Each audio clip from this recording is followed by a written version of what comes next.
Hello everyone, welcome to विश्वास classes. इस video में हम लोग इंटरव्यू में पूछे जाने वाली सबसे ज़्यादा इंपॉर्टेंट इकोनॉमिक टर्म्स हैं, अराउंड 20-25 टर्म्स के अराउंड हैं, उन्हें डिस्कस करेंगे एक एक करके। वीडियो बाइलिंगुअल रहेगा, इंग्लिश में भी एक्सप्लेनेशन रहेगी, हिंदी में भी रहेगी। हम सिर्फ टर्म को और उसके एक्सप्लेनेशन को समझने की कोशिश करेंगे। सबसे पहला आता है जीडीपी। जीडीपी होता है ग्रॉस डोमेस्टिक प्रोडक्ट। जो भी आप में से कॉमर्स या इकोनॉमिक्स बैकग्राउंड के लोग हैं उन्हें बिल्कुल पता होगा जीडीपी क्या होता है। मैंने बहुत ब्रीफली यहाँ पे एक्सप्लेन करा है जितना हमें एक डेफिनेशन के लिए इंटरव्यू में चाहिए। GDP measures the total value of all final goods and services produced with in a countries border. तो एक देश के अंदर या देश की सीमा में जो भी गुड्स और सर्विसेज प्रोड्यूस हो रहे हैं उनकी total value, goods as in final goods, उनकी टोटल वैल्यू को हम जीडीपी कहते हैं। ये क्या बताता है? ये कंट्री की ओवरऑल इकोनॉमिक हेल्थ को बताता है और ग्रोथ रेट को बताता है। जितना जीडीपी होता है मतलब ग्रेटर प्रोडक्शन हो रहा है, ज़्यादा इकोनॉमिक एक्टिविटीज़ हो रही हैं, और ये क्वार्टरली और एनुअली कैलकुलेट किया जाता है। तो जीडीपी की बात करें, जीडीपी क्या है? देश की सीमा के अंदर, देश की सीमा अगर किसी दूसरी कंट्री में हमारी एम्बेसी है, मान लीजिए यूएसए में इंडियन एम्बेसी है, तो वो इंडियन एम्बेसी इंडिया का पार्ट होता है, वो यूएस का लैंड का पार्ट नहीं है।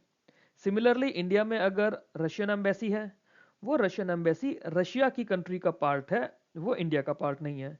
ये ट्रिक होती है जीडीपी के अंदर जहाँ पे कंफ्यूज कर दिया जाता है अगर कॉन्सेप्ट क्लियर नहीं है तो देश की सीमा के अंदर जो भी फाइनल गुड्स और सर्विसेज की टोटल वैल्यू है वो हम लोग जीडीपी कहते हैं। जीडीपी का काम होता है ये किसी भी कंट्री के लिए उसकी ओवरऑल इकोनॉमिक हेल्थ और ग्रोथ रेट को बताता है। जितना ज़्यादा जीडीपी होता है मतलब उतनी अच्छी इकोनॉमिक एक्टिविटी और उतना ज़्यादा प्रोडक्शन हो रहा है। जीडीपी हम लोग यूजुअली क्वार्टरली और एनुअली कैलकुलेट करते हैं। अगला प्रोडक्ट आता है ग्रॉस नेशनल प्रोडक्ट। तो ग्रॉस नेशनल प्रोडक्ट में क्या होता है? जीडीपी तो हुआ ही हुआ, साथ में कुछ हमारी कंट्री के ऐसे लोग हैं जो दूसरी कंट्री में जाके जॉब कर रहे हैं, वहां पे अर्न कर रहे हैं। तो ग्रॉस नेशनल प्रोडक्ट मतलब जो हमने जीडीपी में अर्न करा ओवरऑल वो तो है ही है, साथ में हमारे रेजिडेंट्स ने दूसरी कंट्रीज में जो अर्न किया है वो जीडीपी है, वो जीएनपी है। तो GDP plus incomes earn by residents abroad, जो दूसरे देशों में हमारे यहाँ के लोग रह रहे हैं, वहां पे जॉब कर रहे हैं, कोई ऑन साइट गया हुआ है, तो वो लोग भी जो अर्न कर रहे हैं वो भी हमारे अगर जीडीपी में हम मिला देंगे वो ग्रॉस नेशनल प्रोडक्ट हो जाएगा। इसके अंदर जो फॉरेनर्स हमारी कंट्री में आके अर्न कर रहे हैं वो माइनस कर देंगे। तो मतलब GDP plus income from abroad, मतलब earning from abroad minus earning of foreign national in India, तो ये हमारा ग्रॉस नेशनल प्रोडक्ट होता है। It shows income strength of a nation's resident, useful for countries with large overseas workforce.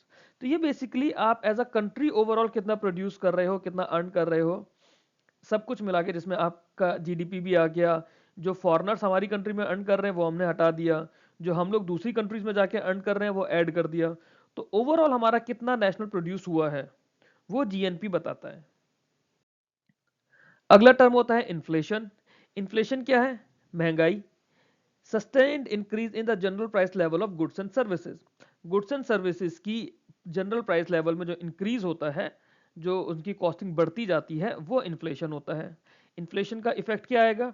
Money की purchasing power को reduce कर देगा। Money की परचेजिंग पावर कैसे रिड्यूस होती है? मान लीजिए आप 40 रुपए किलो चीनी ले रहे हैं, ओके, तो अभी आपकी 40 रुपए की वैल्यू कितनी हो गई? 1 किलो चीनी। अब शुगर का रेट मान लीजिए बढ़ जाता है, 44 रुपीज हो गया, 10% शुगर का रेट बढ़ गया तो अब क्या 40 रुपए जो आपका मनी का क्वांटम था, क्या वो 1 किलो चीनी के बराबर हुआ? नहीं हुआ। तो इस तरह से मनी की परचेसिंग पावर रिड्यूस हो गई। आरबीआई इन्फ्लेशन को कंट्रोल करता है थ्रू मॉनेटरी पॉलिसीज, और एक इशू है कि थोड़ा सा इन्फ्लेशन हमें चाहिए होता है फॉर इकोनॉमिक ग्रोथ। जैसे आप में से जो भी साइंस बैकग्राउंड के बच्चे हैं, आप लोगों ने एक स्टेटमेंट पढ़ा होगा, friction is a necessary evil. Same way inflation is a necessary evil. Inflation हमें चाहिए भी, बट हम इन्फ्लेशन बहुत ज्यादा भी नहीं रख सकते। बहुत ज्यादा रखेंगे तो जो पुअर क्लास है, मिडिल क्लास है, उन्हें दिक्कतें आने लगेंगी, और अगर इन्फ्लेशन ही नहीं होगा तो इकोनॉमिक ग्रोथ भी नहीं हो पाएगी। तो इन्फ्लेशन या महंगाई का हमारा मतलब होता है जो जनरल प्राइस लेवल है गुड्स एंड सर्विसेज का, उसकी कॉस्टिंग बढ़ता जाना, उनकी कॉस्टिंग बढ़ेगी, जो परचेसिंग पावर है मनी की वो कम होगी। आरबीआई मॉनेटरी पॉलिसी के थ्रू इन्फ्लेशन को कंट्रोल करता है। ये हमने आरबीआई के इंटरव्यू वीडियो में भी और आरबीआई के स्टैटिक वीडियो में भी इस चीज को हमने डीपली पढ़ा है। और मॉडरेट इन्फ्लेशन हमें चाहिए होता है। क्वेश्चन ये है, आप लोग कमेंट में मेरे को बताइए कि हमारा आरबीआई का इन्फ्लेशन के लिए पॉलिसी स्टांस क्या है। हमें स्टांस नहीं बोलेंगे, पॉलिसी मैंडेट क्या है मॉनेटरी पॉलिसी कमेटी का, ये आप मुझे कमेंट्स में बताइए। डिफ्लेशन, डिफ्लेशन क्या होता है? ये परसिस्टेंट फॉल होगा in the overall price level of good and services across the economy. जब कॉन्स्टेंटली आपका प्राइस लेवल जो है गुड्स एंड सर्विसेज का इन्फ्लेशन में तो बढ़ता जा रहा है, इन्फ्लेशन में तो इस तरह से बढ़ता जाएगा, जब ये आपका डिक्रीज होता जाएगा तो ये आपका डिफ्लेशन कहलाएगा। It generally reflects weak consumer demand and an overall economic slowdown. Falling prices reduce business profits, discourage fresh investment and may trigger layoffs. Prolonged deflation can push economy towards recession. अब इस चीज को समझते हैं हम लोग। Deflation में क्या होता है, आज मान लीजिए आपका किसी चीज की वैल्यू 100 रुपए है, किसी चीज की 200 रुपए है, किसी चीज की 300 रुपए है।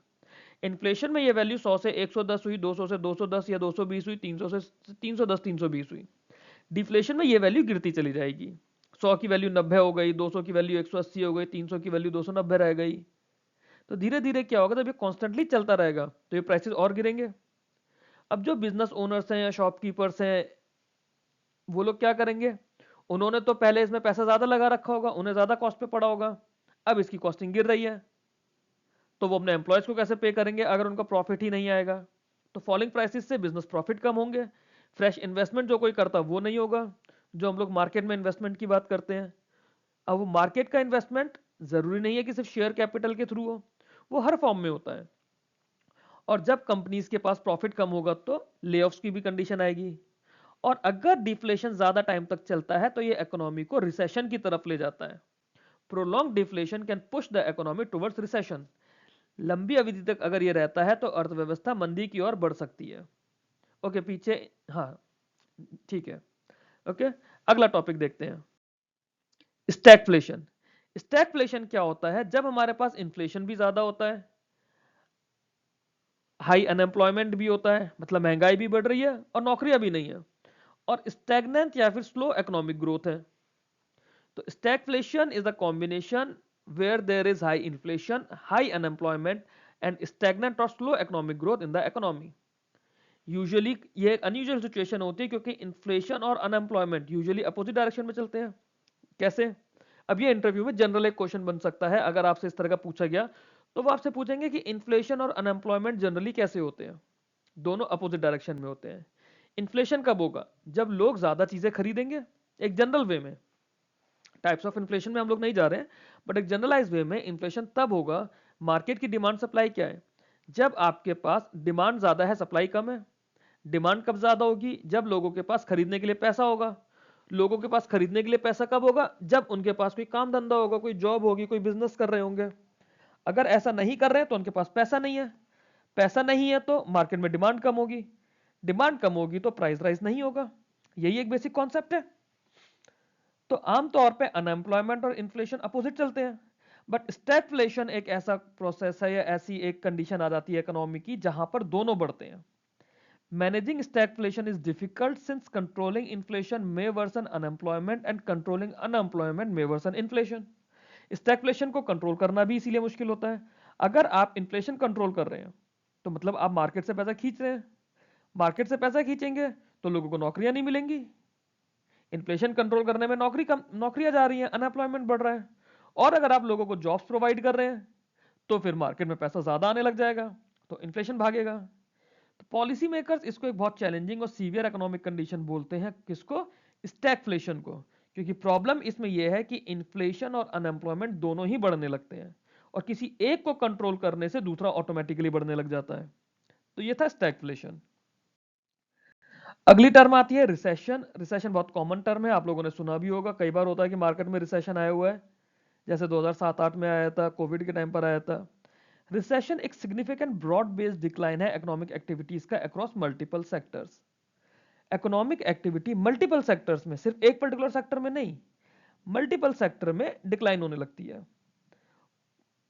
डेफिनेशन की बात करें तो जब दो consecutive quarters negative GDP growth के होते हैं उसे हम लोग रिसेशन बोलते हैं। रिसेशन में क्या होगा? जॉब लॉसेस, ये तो एक जनरल टर्म है, हम लोग प्राइवेट सेक्टर इंडस्ट्री के लिए ऐसा सुनते हैं कि रिसेशन आ जाता है, जॉब्स चली जाती हैं। रिड्यूस्ड कंज्यूमर स्पेंडिंग, जब लोगों पे पैसा ही नहीं होगा, जॉब्स चली जाएंगी तो कंज्यूमर स्पेंड भी नहीं कर पाएंगे। फॉलिंग डिमांड, जब स्पेंड नहीं करेंगे तो डिमांड गिरेगी, डिमांड गिरेगी तो लोअर इन्वेस्टमेंट आएगा। तो इसके अंदर क्या होगा? इसके अंदर इकोनॉमी और ज्यादा गिरती चली जाएगी। Government typically use fiscal stimulus and central banks use monetary easing to revive the economy. Recession के केस में गवर्नमेंट और सेंट्रल बैंक का बहुत इंपॉर्टेंट हाल होता है, इंपॉर्टेंट रोल होता है। और ये सेंट्रल बैंक का मतलब सेंट्रल बैंक ऑफ इंडिया नहीं है, रिजर्व बैंक ऑफ इंडिया है इंडिया के केस में, जो हमारी मॉनेटरी रेगुलेटरी अथॉरिटी है।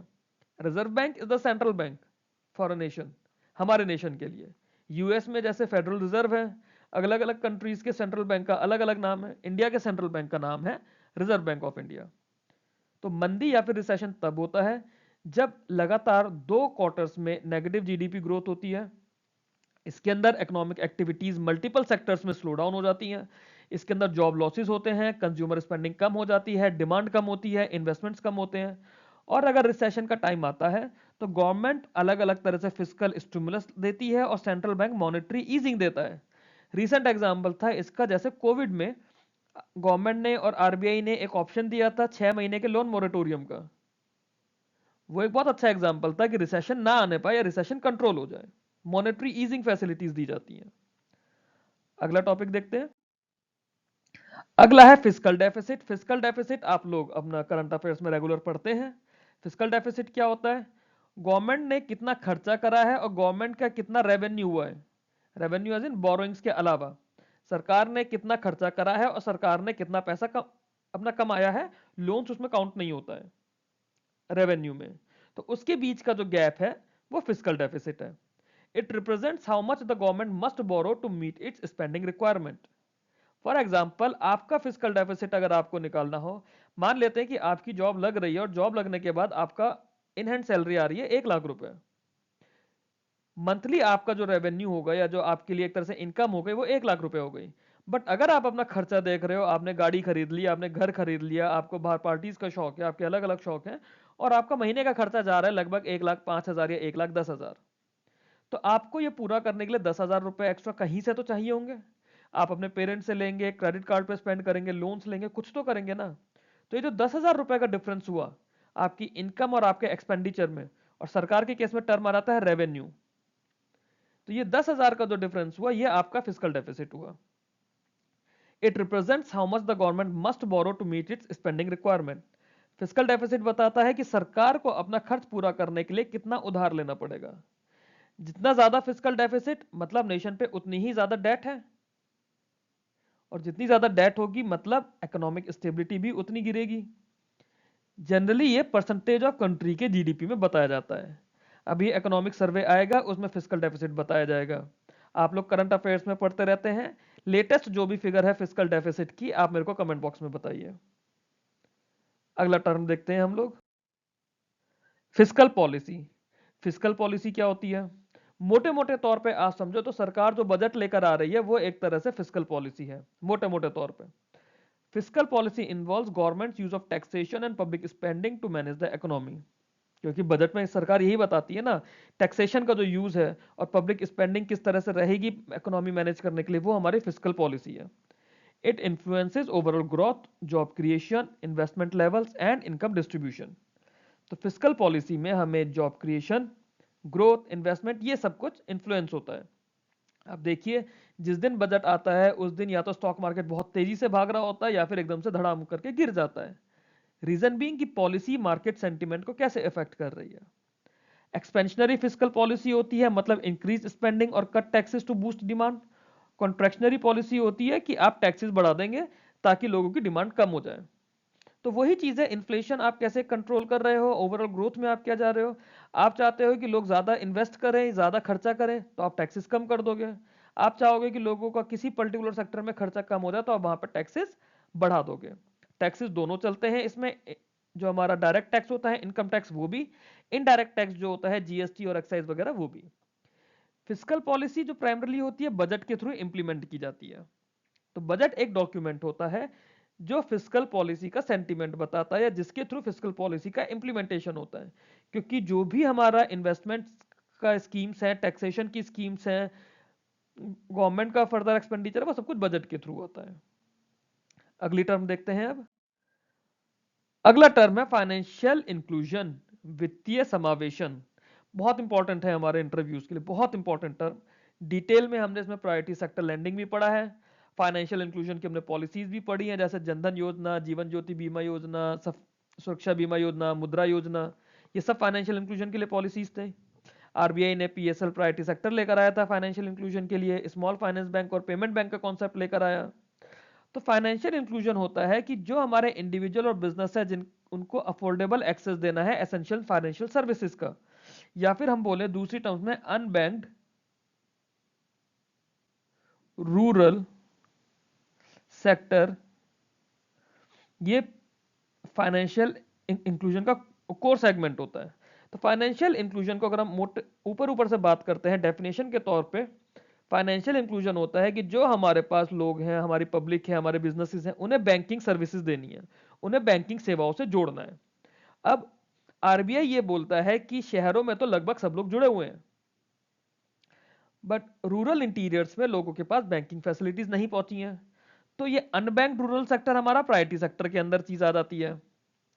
गवर्नमेंट के बिहाफ पे बात करें कि लोगों को अलग अलग तरह के फाइनेंशियल प्रोडक्ट से, फाइनेंशियल सर्विसेज से जोड़ना है, वो हमारा फाइनेंशियल इंक्लूजन हो गया। कैसे जोड़ेंगे हम, क्या क्या फाइनेंशियल सर्विसेज देते हैं? बैंकों में अकाउंट खोलना है, इंश्योरेंस है, लोन देना है, यही चीजें हैं लोगों को बैंकिंग से जोड़ने के लिए, फाइनेंशियल सिस्टम से जोड़ने के लिए। स्टॉक मार्केट तो अलग चीज हो गई कि कैपिटल मार्केट में इन्वेस्टमेंट हो रहा है, वो तो रिस्की बिजनेस ज्यादा है लोगों के लिए। बट वैसे जिन लोगों के पास सर्विसेज ही नहीं है, उन लोग अवेयर ही नहीं है फाइनेंशियल प्रोडक्ट यूज करने के लिए, उनके लिए ये स्कीम सरकार लेकर आई। आरबीआई कॉन्सेप्ट लेकर आया, priority sector lending, small finance bank, payment banks, कि लोग बैंकिंग सिस्टम से जुड़ पाए, बैंकिंग सिस्टम से कनेक्ट कर पाए और अपना पैसा जोड़ना शुरू कर पाए, ताकि वो पैसा कंट्री के लिए ओवरऑल डेवलपमेंट में, चाहे बैंक्स लोन दे या फिर बैंक्स आरबीआई के पास जमा करके सिक्योरिटीज ले, मतलब अलग अलग तरीके से उस पैसे को प्रोडक्टिव यूज में लेकर आया जा पाए। फाइनेंशियल इंक्लूजन से क्या होता है? गरीबी कम होती है। गरीबी कैसे कम होगी? आप मुद्रा योजना के अंदर लोन ले सकते हैं, बिजनेस शुरू कर सकते हैं। एनकरेजेस सेविंग, सेविंग कैसे होगी? आप जनधन योजना में खाता खोल के थोड़ा थोड़ा पैसा उसमें डाल सकते हैं। तो ये फाइनेंशियल इंक्लूजन का एम या ऑब्जेक्टिव होता है, लोगों को जोड़ के बैंकिंग सर्विसेज से उन्हें लिंक करना, कि अल्टीमेटली एम है कि पॉवर्टी कम हो जाए, सेविंग्स लोगों की बढ़े और इंक्लूसिव इकोनॉमिक ग्रोथ में योगदान रहे। अगला टॉपिक देखते हैं, लिक्विडिटी। लिक्विडिटी एक बहुत कॉमन टर्म है, हम लोग यूज करते हैं, स्पेशली बैंकिंग में तो आपको रेगुलर यूज करना होगा। लिक्विडिटी होता है कि आपका कोई भी एसेट है, कोई भी आपके पास चीज है, उसके बदले आपको कितनी जल्दी कैश मिल जाएगा। ठीक है, तो कैश तो आपके पास है ही है, बाकी आपको जैसे गोल्ड होता है, हम कहते हैं कि गोल्ड बहुत सबसे ज्यादा लिक्विड इंस्ट्रूमेंट होता है कैश के अलावा। क्यों? क्योंकि गोल्ड पे आपको फॉरेन लोन मिल जाता है, गोल्ड आपको फॉरेन बिक जाता है विदाउट लॉस ऑफ वैल्यू, उसमें आपकी वैल्यू का कोई लॉस नहीं है। अब लिक्विडिटी होता है how quickly and easily asset can be converted into cash without loss of value. जैसे कैश हुआ, ट्रेजरी बिल्स हुआ, गवर्नमेंट सिक्योरिटीज हुई, ये हाई लिक्विड एसेट्स हैं। आपके पास ये सब नहीं होता, बट बैंकों के पास होता है ना। आपको एक बैंकर बन के सोचना है, इंडिविजुअल बन के नहीं सोचना है। Bank must maintain adequate liquidity to meet its customer demand.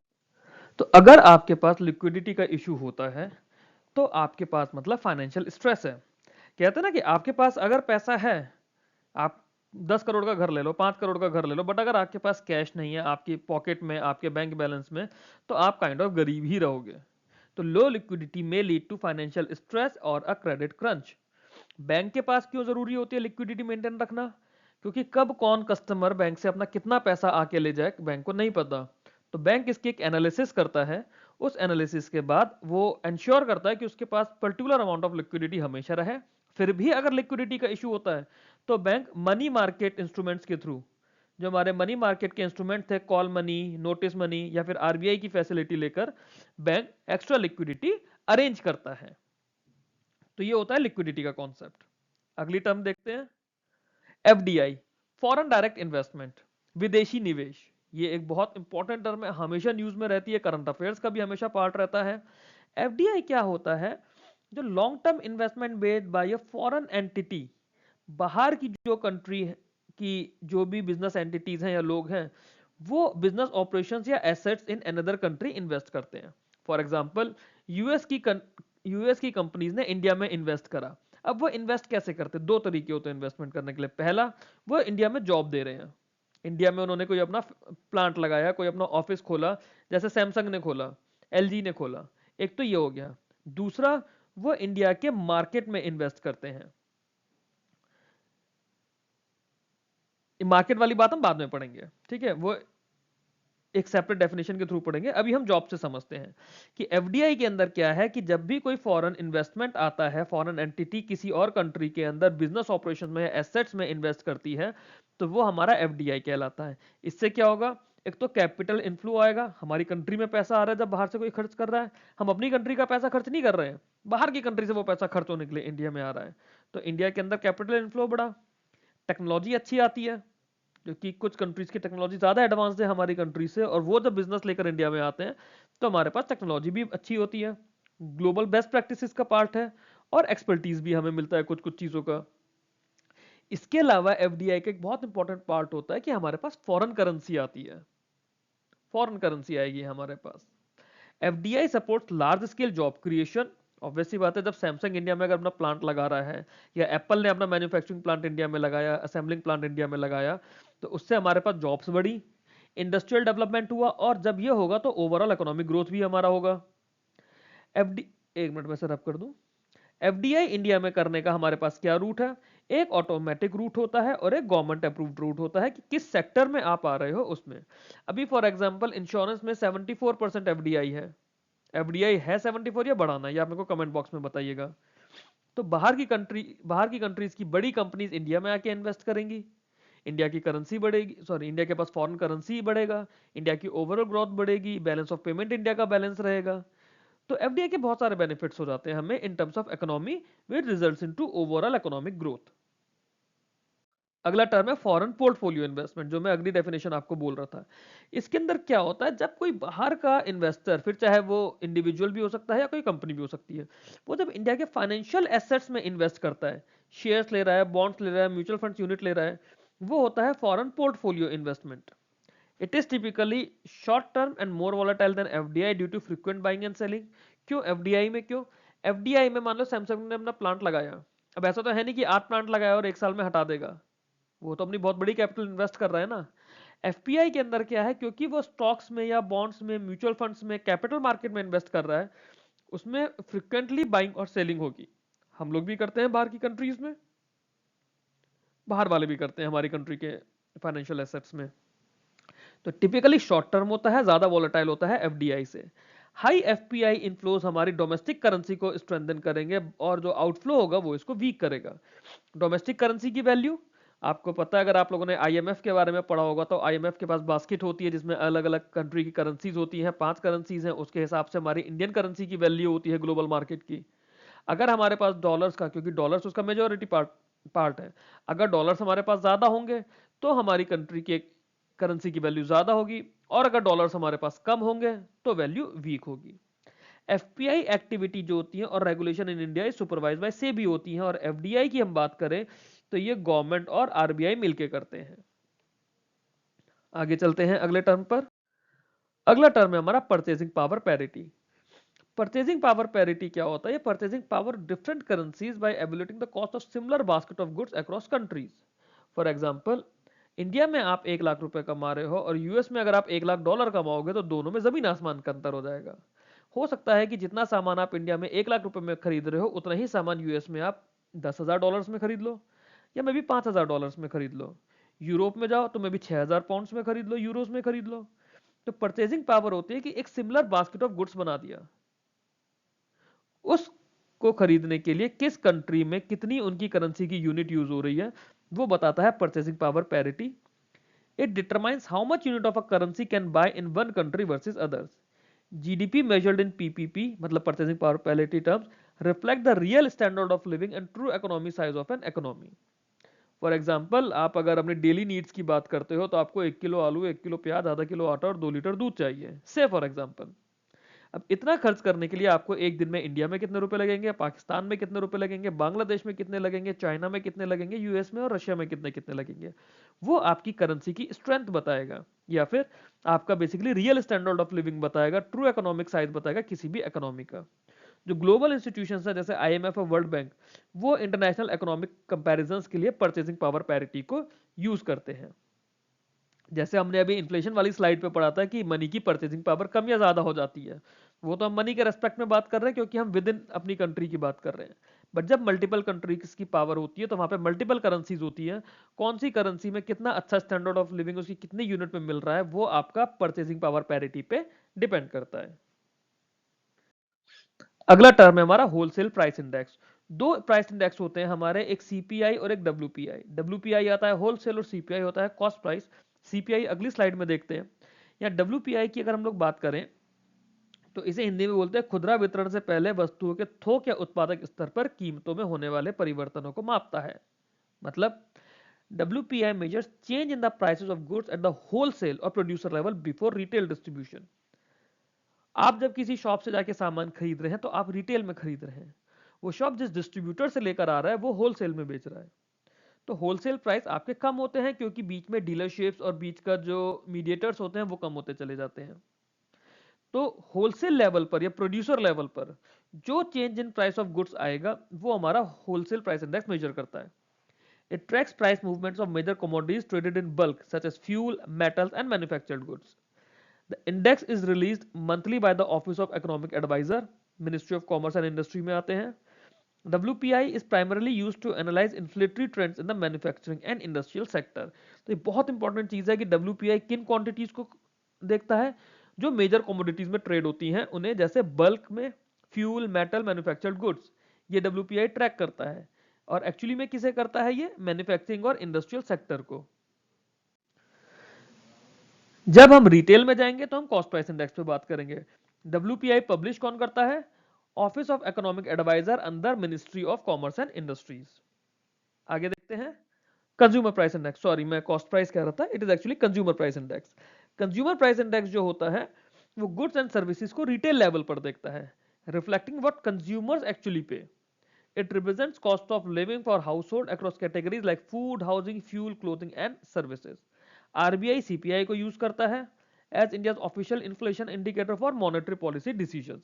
ये हमने देखा था जब मॉनेटरी पॉलिसी के बारे में पढ़ा था, मॉनेटरी पॉलिसी कमेटी के बारे में पढ़ा था कि 4% CPI इन्फ्लेशन चाहिए with upper and lower tolerance bound for 2% plus minus 2% था कि 2 से 6 के बीच में रखना है CPI इन्फ्लेशन को। CPI is crucial for inflation targeting, wage indexation and adjusting government schemes। क्योंकि जो लोगों को जो इन्फ्लेशन अफेक्ट करता है वो उनके डेली नीड्स के सामान को रिटेल लेवल पे करता है, होलसेल लेवल पर नहीं करता है। रिटेल लेवल पर food, housing, fuel, clothing, services ये चीजें होती है, ये खुदरा स्तर पर है। आगे देखते हैं। अगला है हमारा डिसइन्वेस्टमेंट, विनिवेश। हिंदी में बोलते हैं विनिवेश। डिसइन्वेस्टमेंट का क्या मतलब है, आपके पास मान लो कुछ बहुत सारा सामान है, आपके पास मान लो फाइनेंशियल एसेट्स है, आपने स्टॉक मार्केट में जगह जगह इन्वेस्ट किया हुआ है, आप अपने वो स्टॉक्स कम कर रहे हो, अपनी शेयर होल्डिंग कम कर रहे हो। तो गवर्नमेंट जब अपनी ओनरशिप कम करती है या अपने ओनरशिप स्टेक कम करती है पब्लिक सेक्टर यूनिट्स में, पब्लिक सेक्टर एंटरप्राइजेज में, उसे हम लोग डिसइन्वेस्टमेंट बोलते हैं। इससे क्या होगा, गवर्नमेंट के पास रेवेन्यू आएगा। क्यों, क्योंकि गवर्नमेंट मान लीजिए स्टेट बैंक ऑफ इंडिया में या किसी भी, मान लीजिए यूनाइटेड इंडिया इंश्योरेंस की बात करते हैं, उसके प्राइवेटाइजेशन का भी बात चल रहा है, तो उसमें गवर्नमेंट ऑफ इंडिया के 100% शेयर्स हैं। अब गवर्नमेंट उसमें से अपने 25% शेयर बेच देती है। बेचेगी कौन, या तो कोई बड़ी कंपनीज खरीदेंगे या हम जैसे लोग उसके आईपीओ के थ्रू इन्वेस्ट करके लेंगे। तो हमारा पैसा मिल जाएगा सरकार को, हमारे पास उसके कुछ कुछ शेयर आ जाएंगे। मेजॉरिटी मान लो सरकार के पास है तो सरकार के ही डिसीजन चलेंगे। हम लोगों को उस शेयर्स के बदले डिविडेंड मिलेगा उसके प्रॉफिट से, और सरकार को बल्क में पैसा मिल गया जो उसने स्टॉक्स बेचे या उसने अपने ओनरशिप स्टेक्स बेचे। तो सरकार को इससे रेवेन्यू रेज करने का मिला। और इससे होगा क्या, जब सरकार के अलावा इसमें कुछ बड़े प्लेयर्स भी आ जाते हैं, कुछ एफडीआई भी आ जाता है, कुछ अच्छी प्राइवेट कंपनीज भी आ जाती हैं, तो उसमें ऑपरेशनल एफिशिएंसी बढ़ती है। क्यों, टेक्नोलॉजी अपग्रेडेशन भी होगा, ऑपरेशनल एफिशिएंसी बढ़ती है, पीएसयू में खर्च करने के लिए पैसा आ जाता है। Strategic disinvestment involves selling a major stake along the transfer of management control। कई बार क्या होता है, मैनेजमेंट का कंट्रोल भी ट्रांसफर कर दिया जाता है। Common methods include IPO, offer for sale and strategic sales. ये अलग अलग चीजें हैं कि डिसइन्वेस्टमेंट कैसे करते हैं, आईपीओ के थ्रू, ऑफर फॉर सेल के थ्रू और स्ट्रेटेजिक सेल्स के थ्रू। ये था हमारा डिसइन्वेस्टमेंट। अगला टॉपिक है डेप्रिसिएशन ऑफ करेंसी। ये करंटली न्यूज का बहुत इंपॉर्टेंट पार्ट है क्योंकि rupee hit all time low for dollars.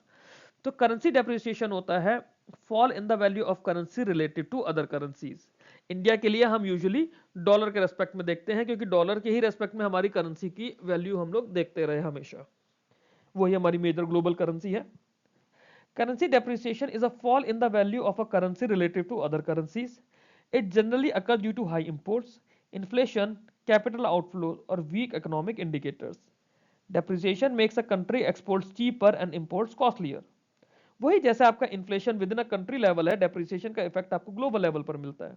For example, आपको बाहर से कुछ सामान मंगवाना है।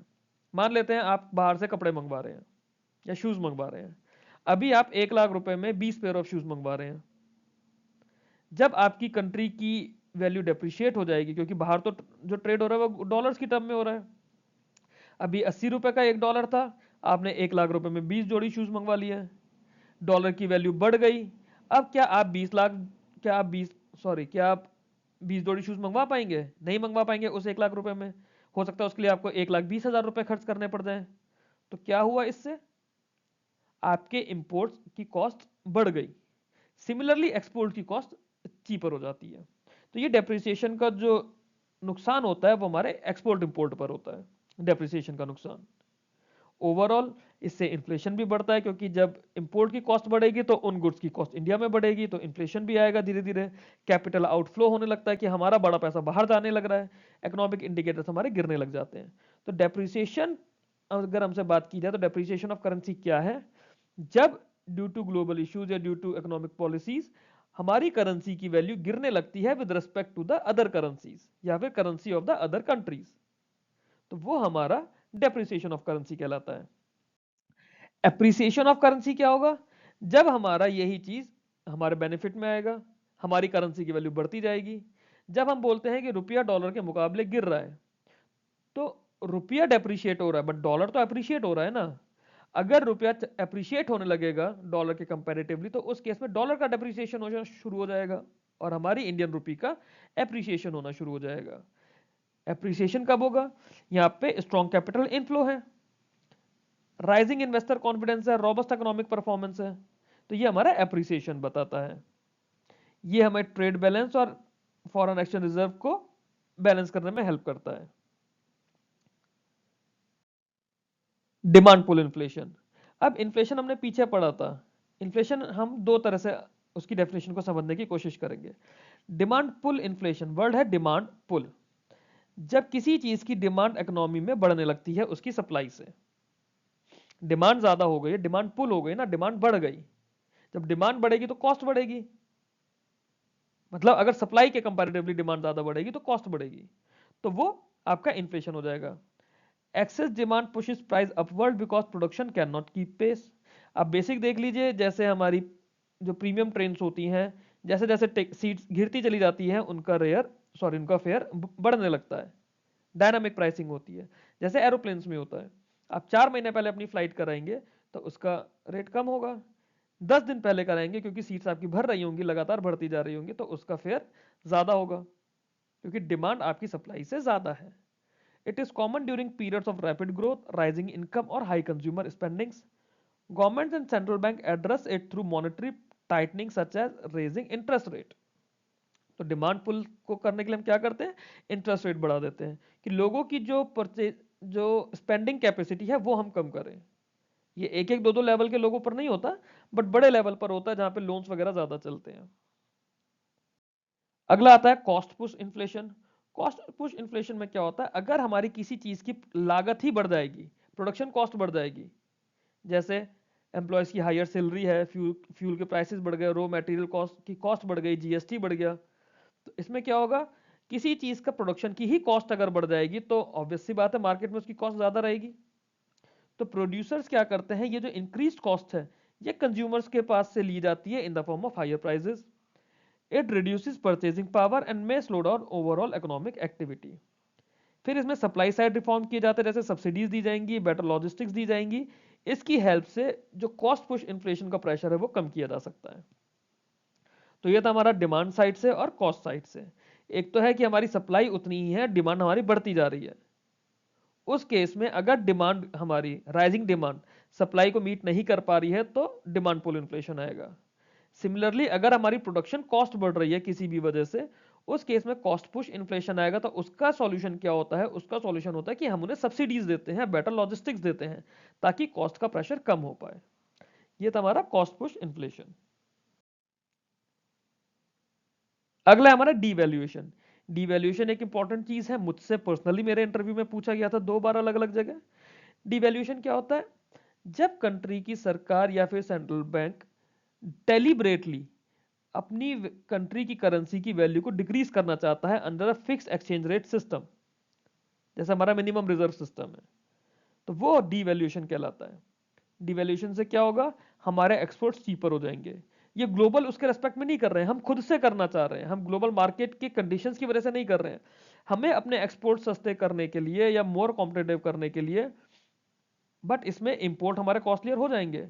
तो वो कितना हमें डिवैल्यूएट करना है वो हम लोग डिसाइड करते हैं। Government use devaluation to correct persistent trade deficits और बूस्ट एक्सपोर्ट्स अर्निंग।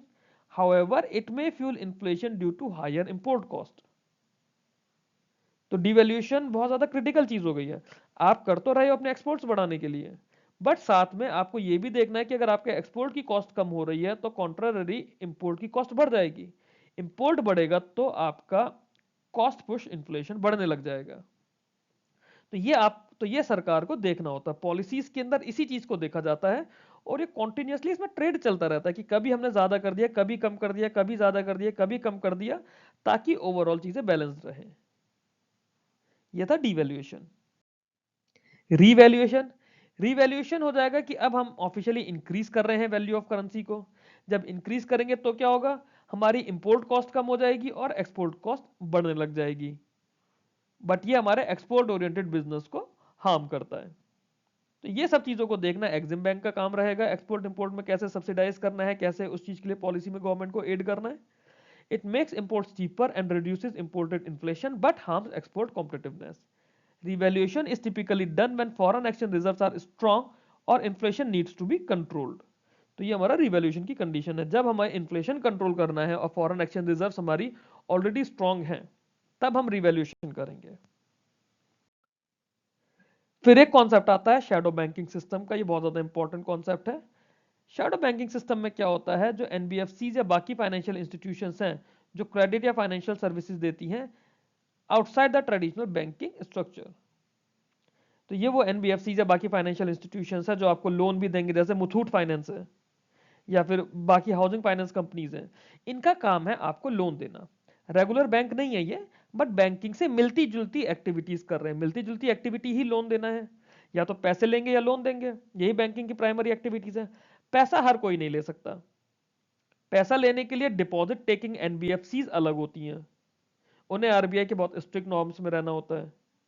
बाकी एनबीएफसीज या लोन देने वाली कंपनीज वो अपना पैसा अपनी कैपिटल लेकर आएंगी, चाहे बोरोइंग करे या कहीं से लेकर आए, और उस पैसे को देंगी। पब्लिक का पैसा नहीं देंगी आपको, पब्लिक से पैसा लेकर। These entities are less regulated than banks but perform similar function by lending, investment and asset management. Shadow banking expands credit availability but also increases systematic and liquidity risk due to lighter regulation. Regulators monitor this sector to prevent financial instability and ensure market discipline. तो RBI में आप लोग क्या देखेंगे? अगर आप में से कोई आरबीआई में जाके जॉब करेगा, आरबीआई में स्पेसिफिक डिपार्टमेंट होता है जो एनबीएफसीज को मॉनिटर करता है, उन्हें सुपरवाइज करता है। वो लोग देखते हैं कि ये एनबीएफसी रूल्स के अकॉर्डिंगली काम कर रही हैं या नहीं कर रही हैं। क्यों? मान लेते हैं कोई एक एनबीएफसी है एक्सवाईजी कंपनी लिमिटेड, ये लोगों को लोन दे रही है। इसने 3-4 बैंकों से मिलकर 500 करोड़ रुपए का लोन लिया। अब ये वो 500 करोड़ रुपए अपने बोरोवर्स को देगी। अगर मान लीजिए इसने रूल्स के अकॉर्डिंगली काम नहीं करा, गलत तरीके से लोन बांट दिया, तो ये 500 करोड़ रुपए तो डूब गए कंपनी के। अगर उस कंपनी के ये 500 करोड़ रुपए डूबे हैं तो ये उन बैंकों के भी 500 करोड़ रुपए डूबे होंगे। तो शैडो बैंकिंग में ये जरूर देखना होता है कि फाइनेंशियल इंस्टेबिलिटी ना रहे और मार्केट डिसिप्लिन मेंटेन रहे। ये काम रेगुलेटर्स देखते हैं। रेगुलेटर हमारा कौन है? आरबीआई। और अगर कोई इटसेल्फ कंपनी रजिस्टर्ड है तो वो हमने बोला था कि कंपनीज एक्ट के अंदर रजिस्टर्ड होगी। कंपनी एक्ट जो पुरानी कंपनी है वो 1956 में, और जो नई कंपनीज है वो कंपनीज एक्ट 2013 में। ये क्या करेंगी shadow companies? Shadow banking companies ये क्रेडिट फैसिलिटी देती हैं, इसके अलावा इन्वेस्टमेंट का काम करती हैं। इन्वेस्टमेंट कहाँ करेंगी? गवर्नमेंट सिक्योरिटीज में करेंगी या फिर कैपिटल मार्केट में करेंगी अलग अलग तरीके से, और एसेट मैनेजमेंट करती हैं। तो ये था हमारा शैडो बैंकिंग कंपनीज का। तो ये हमने इसमें अराउंड 23-24 बहुत इंपॉर्टेंट इकोनॉमिक टर्म्स पढ़ी हैं जो आपके इंटरव्यू के लिए ज़रूरी है। अगर आपको वीडियो अच्छा लगा है तो आप मेरे चैनल को सब्सक्राइब कीजिए, वीडियो को लाइक करिए, कमेंट करिए जो भी मैंने आपको क्वेश्चंस पूछे हैं इसके अंदर। ये मेरा सोशल मीडिया के बाकी प्लेटफॉर्म्स के हैंडल्स हैं, आप मेरे को ज्वाइन कर सकते हैं, कनेक्ट कर सकते हैं। पीडीएफ इसकी टेलीग्राम के इंटरव्यू वाले ग्रुप में मैं अपलोड कर दूंगा। Thank you very much.